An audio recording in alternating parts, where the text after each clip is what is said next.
Values are your non-negotiables. Is my most important thing money? Or is it something more intangible relative to most people serving in the military? I didn't serve for that long. I did 10 years. I could list 50 people I know who've been in for 25, 30 years. In that time, they haven't done a job interview. They haven't written a CV. They just don't know what would be expected from recruitment process externally. Always remember, love first, reaction afterwards. Just take a second and think, what's the kindest way I can respond to this? In a world that often measures success by volume, we're pausing to listen for something quieter, the values that shape how people really live, lead, and love. This is Talk with Tia, conversations with everyday people living what matters most. Extraordinary lives, everyday values. Hi everyone, this is Talk with Tia, Extraordinary Lives, Everyday Values. In this opening season of Everyday Changemakers, I'm joined by Alex Head, former Royal Navy leader turned strategist and leadership advisor. After more than a decade of service, Alex now works at the intersection of operational discipline, people leadership, and purpose-driven transformation.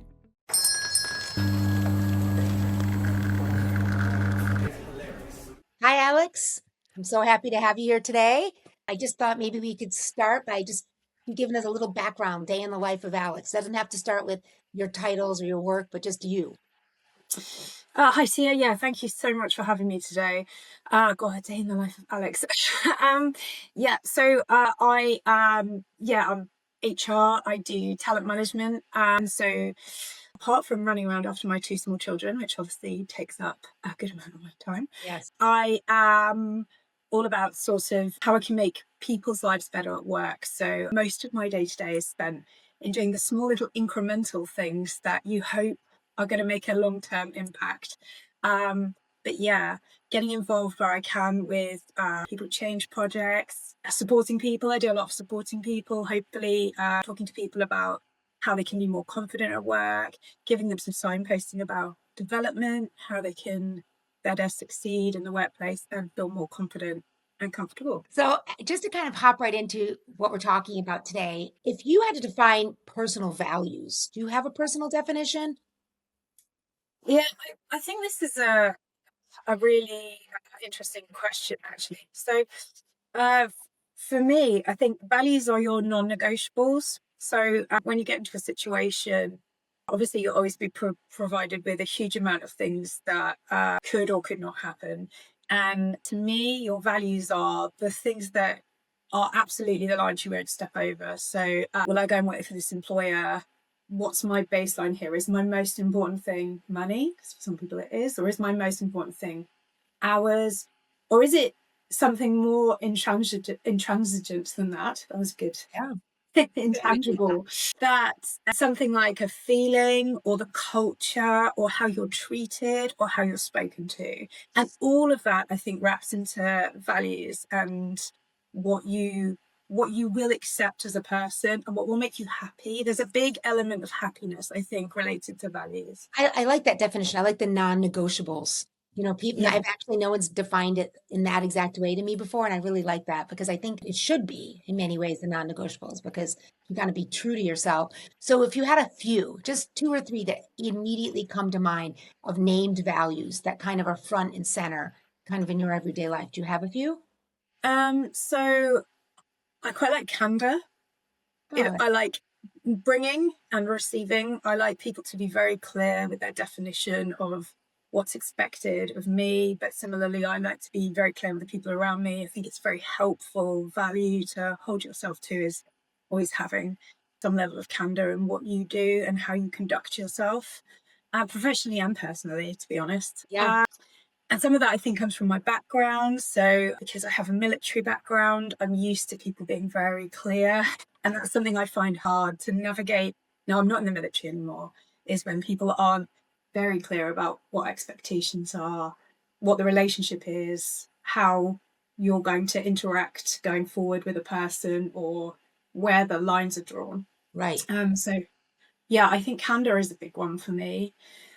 I think the ability to be yourself. I mean, I imagine that's when you get a lot as you talk to people, but Yeah. Authenticity. yeah, absolutely. Authenticity. So being comfortable enough to genuinely say the things you want to say, not have to continually read ahead in the conversation to make sure you're not going to have a massive own goal or upset someone. Um, but Yeah. also, also Good ones. just the ability to relax. I think that's part of authenticity as well, isn't it? The ability to be in a situation and not constantly be on your guard is a really important thing for me in terms of what I consider to be a non-negotiable. And then, and I know this is I would say almost an immature one. There's probably a more academic way of saying this, but kindness. No, Kindness that's is a big not. thing. That's a value that's actually a true value. It's in my model. It is. And, Oh, and I yeah, think that is just I don't like to be in a situation where I feel like the people around me, their default setting is not going to be kind great. first Yeah. and then deal with the problem. I think that's true too. I imagine, at least with me, and maybe you think the same. I think that I think that's one of the main pillars of raising children is for them to go forward in kindness because Yeah, you get a lot more done and everyone should be treated the same. And that's a really big thing, I think, when you're raising children, whether the person is like taking out, the trash or the garbage, or the person that's the headmaster of the school. It's kindness. We be kind to everyone. No, I think yeah, that's a pillar. I agree with you. Actually, I can remember being pregnant with my daughter as my first, and someone said to me, and I think this is the most useful piece of parenting advice I've ever been given. And they just said, you will have challenges all the way through. They said, but if you always remember love first, reaction afterwards. And I try, like, it's not always possible, No, definitely not perfect by a long way. But when you're presented with the problems that they bring to you, and actually, at work as well, if you just take a second and think, what's the kindest way I can respond to this? And then we'll move on to tackling the problem. right. Well, because you're also not alienating either a child or an employee, because that Yeah, first reaction, then they're going to clam up and you're not going to get real information. And it's hard to help them, even with your child, because they tell you a lot of things in the car when they're behind you and you're driving. I I find like your background so interesting because I feel like with a lot of values work, it's during transitionary periods in people's lives because values sit kind of in our subconscious and we're not really, they don't come to mind unless we have difficult decisions oftentimes. And I think raising children is a good difficult task we have every day. So then we're kind of forced to bring those values to the surface. But you have that military background. Would you mind kind of sharing the values behind that or how you even got there or do you have a family with a military background? Yeah, I think that's a really interesting thing, actually. And because I knew I was coming to talk to you, I've been reflecting on this a little bit. Relative to most people serving in the military, I didn't serve for that long. I did 10 years, which is not considered a long stint. I Right. know It's as a long. civilian, it's a long time. But and for quite a lot of that, I was more shore based because I'd had children. So there are definitely some caveats around it. But I think that what you find in the military is that the selection process is very rigorous and it's not like a come for an interview or come for several interviews. It's at the time when I did it, it was a selection process that lasted several days where you'd be looked at day and night. You'd be looked at in social situations, you'd be looked at under pressure. And then even when you got that entry, and I went on to be an officer in the Royal Navy, you do a year at Officer Training College, and during that entire time, you're essentially still being assessed, and people leave because they don't like it. But what you get through such a long process of interview, essentially, is a group of people who have very similar values and standards because they've Right. been tested over and over for will you put up with being woken up at 3 o'clock in the morning and having ice cold water thrown over you and then being chased through a field on Dartmoor, or will you quit? And you know that all the people that get to the end of that year are all stood there knowing that they will do what they're asked to do, that they will wake up in the middle of the night, that they will make sure that they work as a team, that they will rescue the casualty, that they will, you know, fully be able to execute a military plan. And then you get values alignment from that. And that's what I Right. think is so interesting.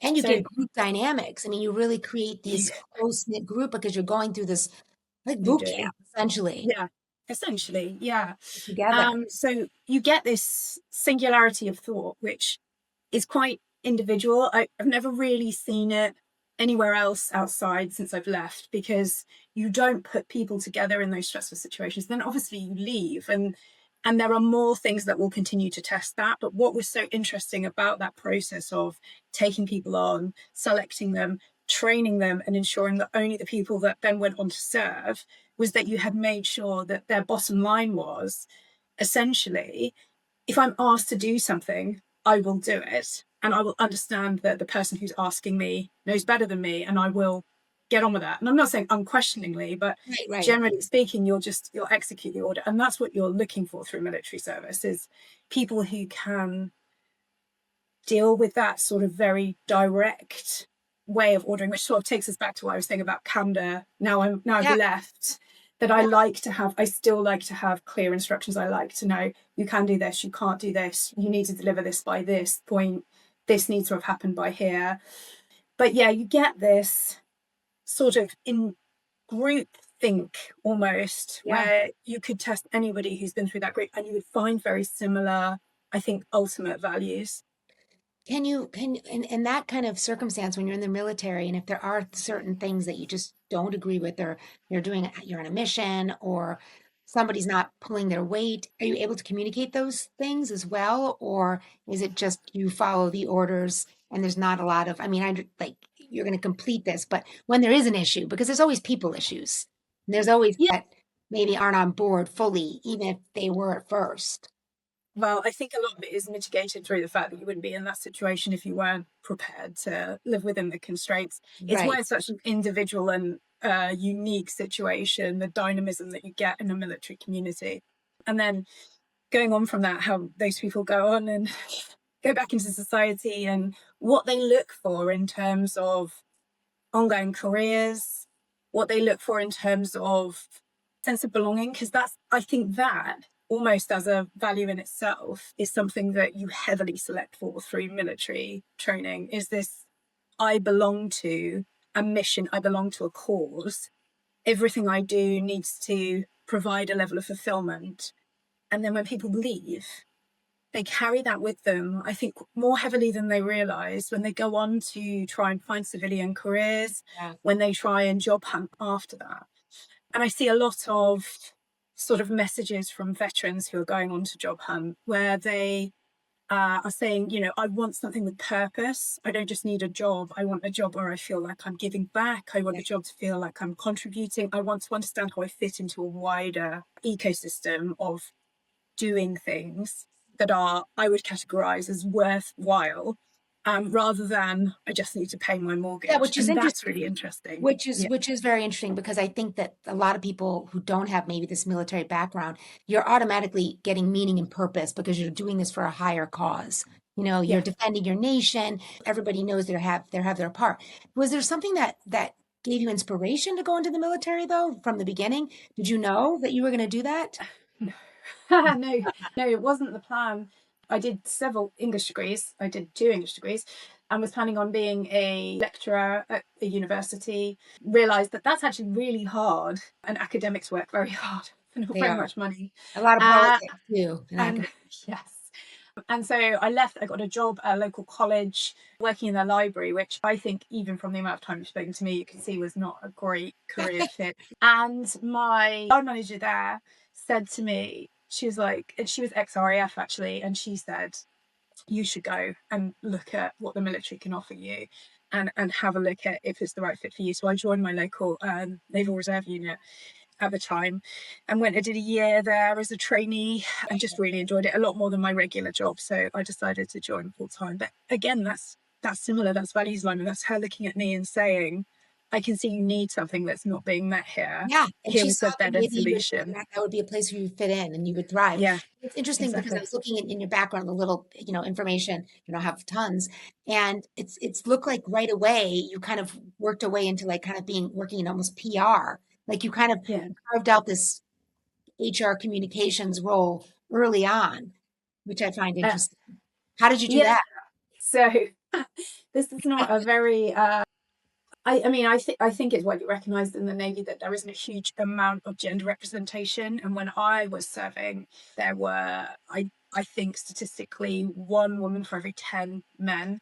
Wow. So my entry, I joined 120 of us joined together, and I think 10 women passed out of that. Very, very low numbers. And because I have always enjoyed talking, um, Right? and because that's something I'm naturally drawn to, I was given a lot of opportunities. Is basically the long story short is that I was given the opportunity to serve on the Royal Navy presentation team. So I went around the country, talked to people about what the Navy did, why we do it, why it's important to defend your nation when you're an island nation, which is something that actually lots of people didn't know about. And then yeah, I did some public relations stuff when I was serving on board ships as well, where you get press that be interested in what the ship's doing, and you've got to have a point of contact on board to say, this is why we're going here, this is what we're doing, this is what the ship's company are going to do, and just provide some colour because well, ships are interesting. Did you have to study like it was almost like being an architect? Did you have to know every in and out of a ship? So I mean, definitely not exhaustively, but because I was an officer of the watch, which meant that I was driving the ship, I What would was have it like known driving a ship? basics anyway. I mean, that's not everyone drives a ship. I mean, wow.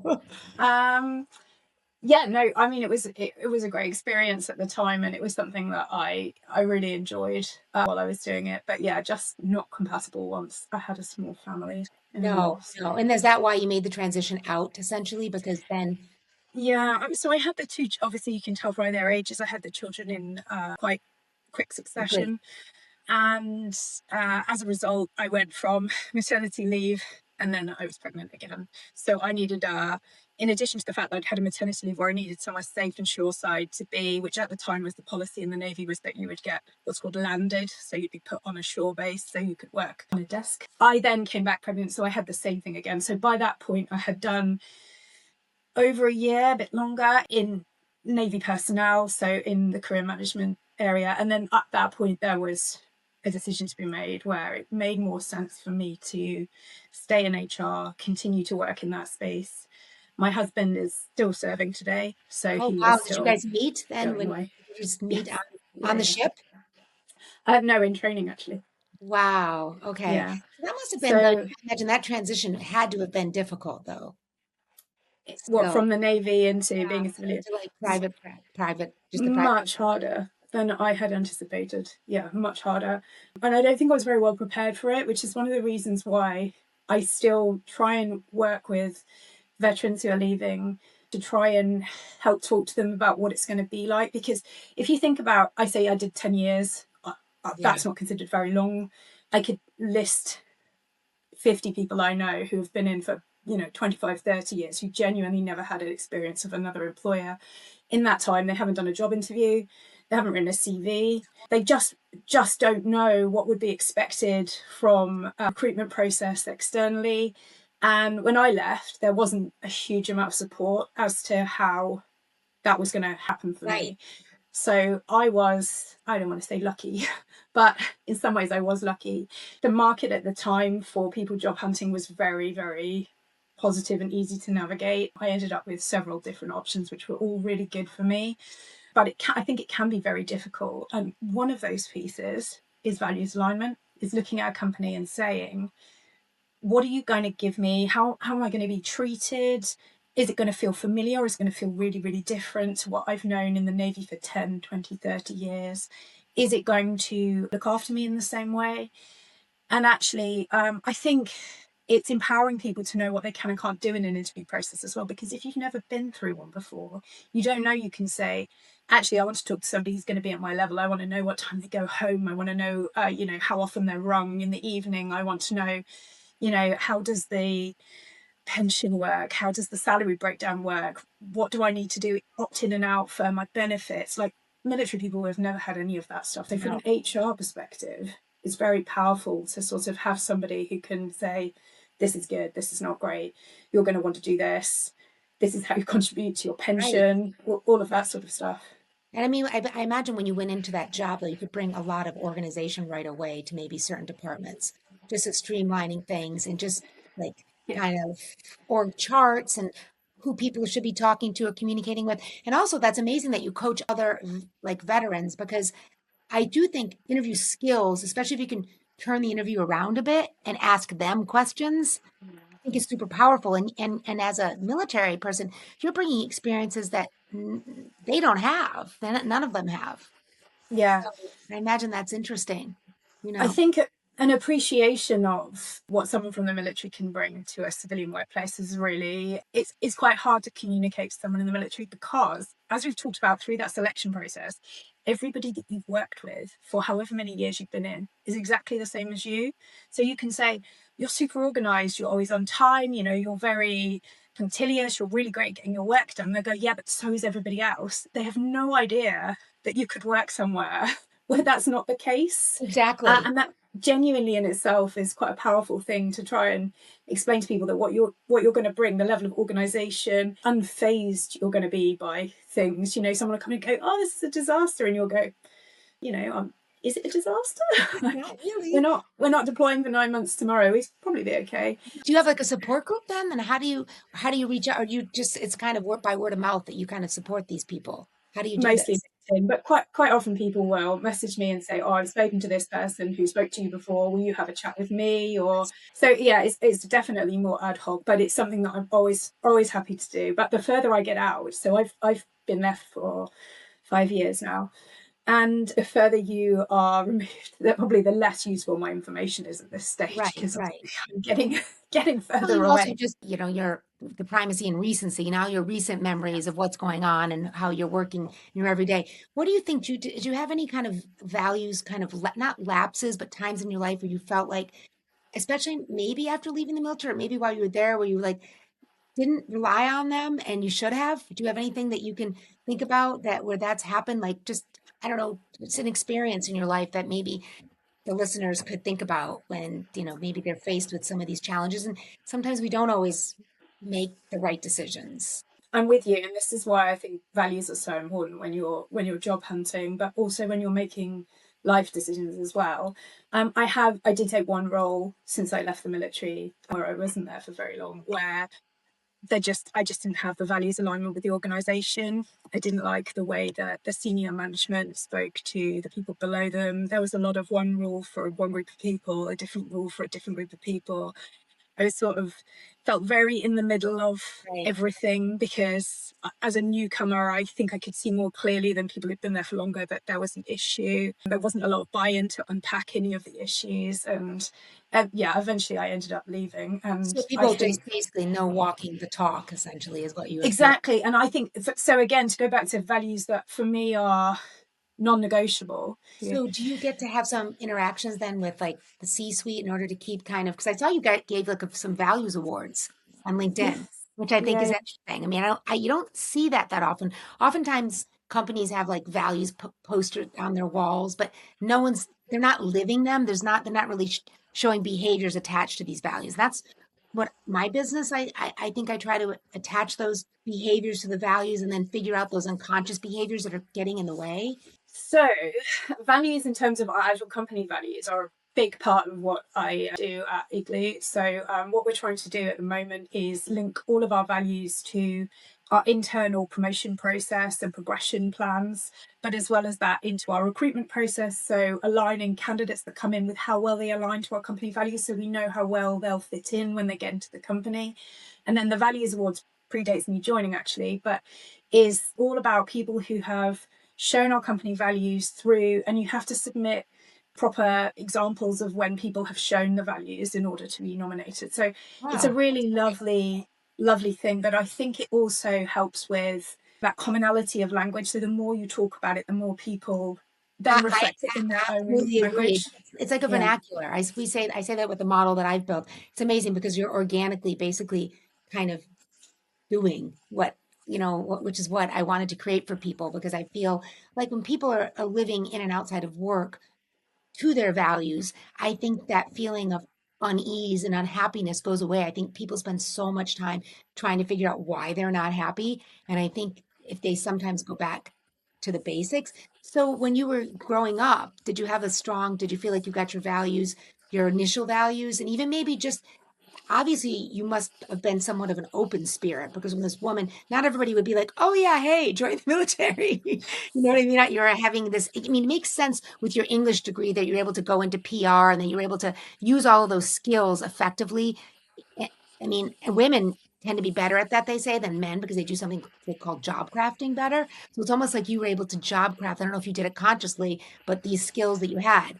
Did your parents did you feel as if like your morals and values were established around family values at first? So yeah, no, I mean, I would say that I was very lucky because so I went to a selective grammar school where very much the narrative was you can do anything you want to do, Oh, and that's amazing. it was all girls school as well. I never had that probably awareness that anything I was doing was outside of the norm. It's a bit like what I was saying before about people in the military not realizing that what they bring is special. It Right. has taken me becoming an adult and reflecting upon my childhood and my upbringing to realize the incredible privilege I had growing up, which was huge. That I was always encouraged to give my best at school. That was never a negative. I was in a very selective environment where we were highly rewarded for being academic. So I was pushed, I was encouraged.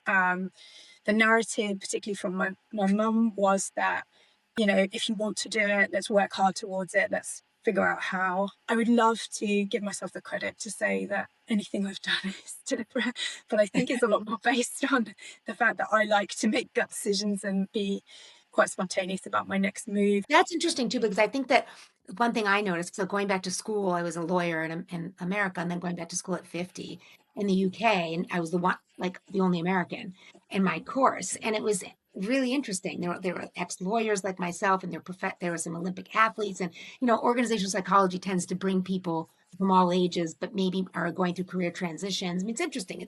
It's well-being, right? And I was an employment lawyer dealing with the aftermath when things weren't well, and I enjoyed the other side. So I think that values do come from those early places. And as an American, what I noticed at school, and I think that you kind of had more of that Americanness, that you were allowed to kind of dream, like every question kind of can be pursued, because I think that I mean, I did not go to the UK schooling, but my middle daughter did, and my younger daughter stayed in the American education, and my older daughter did UK university. But I think it's much more regimented, kind of more military-esque. This is what you do. But it Yeah. sounds like you were in an educational environment where you could dream a little bit outside the box, which I think is interesting. I think more just the level of opportunity was just Yeah. really, really high, as Yeah. opposed to necessarily the Americanized if Yeah. you can Yeah. dream it, you can do it. I But tried. but that Yeah. much more that I think, yeah, from being at a selective and single sex school, that there was a lot of noise that was removed from the environment that Yeah. I didn't realize at the time, and being surrounded by the sort of supportive adults that you get in those situations, again, Right. huge privilege, Okay, so which I've been very lucky about. which is amazing, because I think people sometimes forget like some of the advantages they have growing up, and don't always Yeah, draw from exactly. them. And I think it's really nice for listeners to hear that, because then they can kind of harken back. Wow, I did have this advantage, and these things were important to me, because I think what happens is people just often forget. They forget what they enjoyed and what was important to them. I mean, what about in your personal life? Like what kinds of challenges, like even just being a new mother with your children, where you've been like, oh my gosh, like, or maybe I know they're almost 9 and 10, right? Because they're 8 and 9. Yeah, So yeah. have you had some like kind of challenges? I definitely would say, apart from the transition out of the military, becoming a mother was a huge transition point for me as well. In terms of, I didn't know what was coming, and I don't know whether or not. Obviously, it's now been nearly a decade since I was a new mum, and I hope that that narrative has got a bit better about supporting women about how much their lives are going to change. Yeah. Now, I think probably people did do their best to say to me, you know, this is going to be a huge step change. But I think in my head, and particularly because I had sort of come from the military, and I can remember really clearly when someone said to me, "Oh God, you're going to be really tired," and I was like, "I know tired." I was like, "I've been, you know, on a warship. I've been woken up at X hours. I've had to work for really long days. You know, I've been woken up by alarms going off, and this won't bother me." So wrong. Um, Exactly. and, and just had no idea how wrong I would be and how much it would change everything. But what it did change, and this brings us back to sort of the core bit of this conversation, was that it realigned my non-negotiables to be completely my children and looking after them. Yeah. And although obviously I still have a huge amount of things I want to achieve personally, and I'm very interested in my career and how I progress, there's always going to be that overlying thing now I'm a mother of how does it affect my children and will it have a negative impact on them? And if so, where's that tipping point for when I will sacrifice it for myself to make sure that they're not negatively affected? And that Right. comes into the world of work quite a lot. So I've made quite a few job moves where I haven't needed to be away from home as much, so I could be here for them more, especially Exactly. because still got a serving military husband. He might leave. And I think they need the stability, but it has had a knock on effect with the jobs I could take, to where I could be employed, to which companies I could work for. And not all companies have a really forward leaning view about how you can contribute and if you're still contributing enough if you're working remotely. I mean, where I am at the moment is absolutely incredible in terms of work life balance. They're very flexible, they're very good. That's not true everywhere. And it does limit options. Do you find that being in the military, even both as a having that background, both as a mother, especially with candor and kindness and authenticity, that and since at work it seems like they lead their very values forward, which is amazing. Do you find that you talk a lot about those things, or do you think that you just reflect them in your daily actions? So I would like to say that it is, and I think it's one of Right. my things I'm really passionate about in talent management. Is that in addition to assessing people and their readiness to move on, you look at their knowledge, skills, and experience, which is the old-fashioned model of saying, "Are you ready for this promotion? Do you have the knowledge? Do you have the skills? Do you have the experience?" And then the one that is most important, I think, and is often overlooked, but is behavior. Yeah. Are you behaving in a way that means you could operate at the next level? Are you behaving in a way that means you should go on to be a line manager? Are you behaving in a way that means we can send you as a company to represent us at this meeting with these suppliers?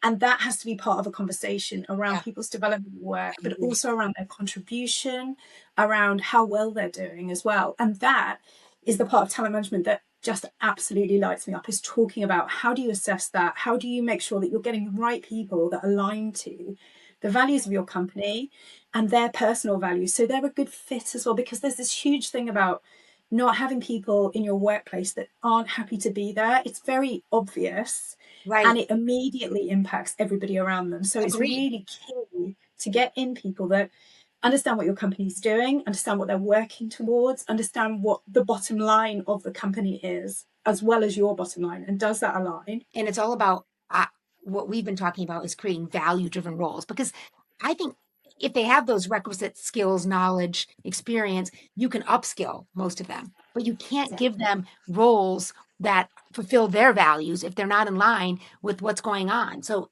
that comes down to like, because there could be a position on the team that someone's just in the wrong spot because their particular values are resonate more with them. You know what I mean? Than some of the other ones of the company. I think that that's really key, and it sounds like you do that. What about unconscious behaviors? Because I often have found, and that's what I built into my values work, is that oftentimes it gets in the way of value driven lives both at home and at work, is some unconscious behaviors, like little tiny behaviors that we do that we have to get over. I imagine in the military, you learn those very quickly. But I don't know. There's always people in the office that are quick to blame somebody when a project doesn't finish, you know, on time. There's those who kind of go with the crowd in a high level discussion. You know what I mean? They're thinking about, they're all high level thinkers, but they're like, wow, this guy has an extra PhD that I don't have. So I'm going to go with him, but they really have something important to say. Are there some behaviors that you can in yourself that you sometimes see? Yeah, no, I think that is a tough one. I mean, there's definitely something around professional women in the workplace and behaviors that I think we've been conditioned to bring. So, and I'll be interested to see when I watch this recording back whether or not I've done it, but apologizing before you Yes, speak, and yes, apologizing. My standpoint, and I'm very conscious of it, but I still do it, is to apologize. If I yes, think I've made someone else uncomfortable, automatically apologize, even if there's not really anything. It's a real thing that I would like to get better at, because I yeah. don't think anybody's expecting it. I'm not sure it helps, No, but it's no, very I hard to move agree. away from. That's a really honest answer because I agree because I think that I have conversations with my husband. I mean, never. I didn't plan on having a startup. I wanted to create a happiness and productivity model, and here I am, and this AI powered tool talking to you on this great podcast, having a great conversation. But I would say, oh, I was really upset, or I maybe was a little more emotional than I should have been. So I apologize. He's like, you don't have to apologize because you're probably going to do it again. Maybe you can work on that behavior, but if you start everything with an apology, I guess sometimes women aren't taken as seriously in a sense, or we're not. I don't know, being as assertive because it's okay for men to be assertive, but we're supposed to be apologetic sometimes as women, I think, with because I imagine the military, like you said, you worked with extreme more men than women. Almost none. So the first time I had a female line manager was after I left. And I found that really interesting experience. Actually, I found it an overwhelmingly positive experience, which really surprised me. I had an absolutely lovely line manager, my first job after I left the military, who I still would think back on as a role model. She really approached everything with kindness. Actually, I'd say that she really Yeah, had nice. embodied that. But yeah, no, military service, no, very heavily male dominated environment. A lot of rooms where I'd walk in, I'd be the only woman, and I'd normally be the most junior woman as well, Yeah, which I think has embedded probably the apologizing, but right, definitely some behaviors that I've really needed to work on, which is that I'll often, if I'm uncomfortable, I'll make jokes because I always felt like that was a way of navigating that situation. And kind of like an I icebreaker. think yeah, and I think it played heavily into imposter syndrome for me for a long time as well, Right, because if you're regularly the only woman in a room, I think there's definitely a narrative around you're a token invite, you're only here right, because we had right. to have a woman and you were the only one we could find.